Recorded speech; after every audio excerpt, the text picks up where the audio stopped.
Hi Nicole, happy birthday. It's your 18th birthday.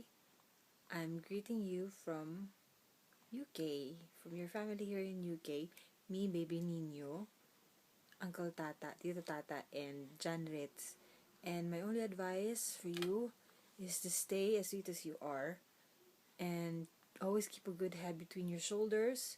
Always remember that from this day, everything will change.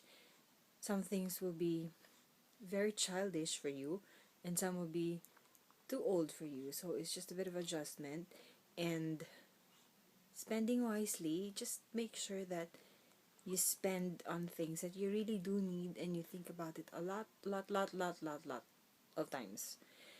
And you've weighed things carefully. You've done budgeting and you've done research. If it's really expensive, you've compared it with other things. Oops. And yeah, you're pretty smart. I know you're smarter than me. So I love you, miss you.